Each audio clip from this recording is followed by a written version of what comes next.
A Study of Gurdjieff's Teaching by Kenneth Walker.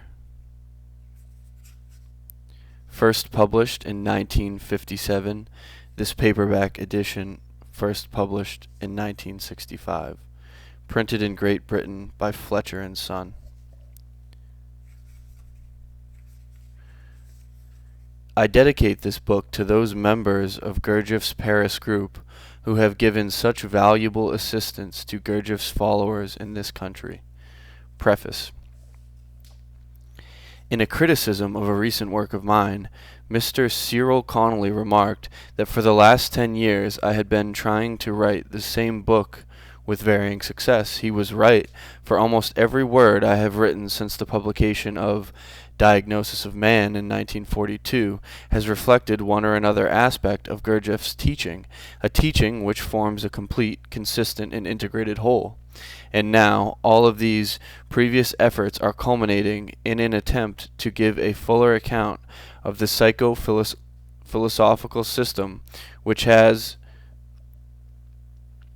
imparted to my books the sameness of which Mr. Connolly complains. I therefore regard this present work as being much more important than any of its predecessors, whatever its fate may be and however unfavorable the criticisms that it receives. That it will be handled very roughly by some of my critics is highly probable, for no one has ever greeted Gurdjieff's teaching with indifference. He has either felt that there was something big in it, or else has reacted very violently against it, for, like other religious teachers, I regard Gurdjieff as such. He startled his hearers rather than soothed them. The account of Gurdjieff's teaching contained in this book is very far from being complete. It was not my intention to give a full report of it, but to comment on those parts of his system of knowledge which have made a particularly deep impression on me, or which I have felt to be of special importance. I have many acknowledgments to make, and there is no person to whom I am so deeply indebted as to Gurdjieff's chief interpreter, P. D. Uspensky.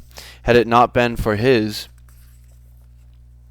clear exposition, both in his talks and in his posthumous work In Search of the Miraculous, this small book on Gurdjieff's teaching could never have been written. I should also like to acknowledge the help I have received from the works of my lifelong friend, Dr. Maurice Nicoll, commentaries on the teaching of Gurdjieff and Uspensky, The New Man, and The Mark.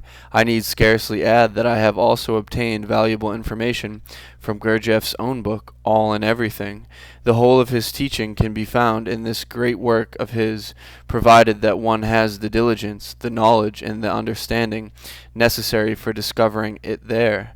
If this small book of mine is the means by which a reader is able to equip himself with the knowledge required for this task, it will have served one of the purposes for which it was written. In comparing Gurdjieff's teaching with other Eastern doctrines, and more particularly with those of the Vedanta, I have had great help from Sri Aurobindo's important books, The Life Divine and The Synthesis of Yoga. Finally, my warmest thanks of all are reserved for the members of Gurdjieff's Paris group, who have done so much to assist the study of his methods, both here in England and in America. It is to them that I dedicate this book.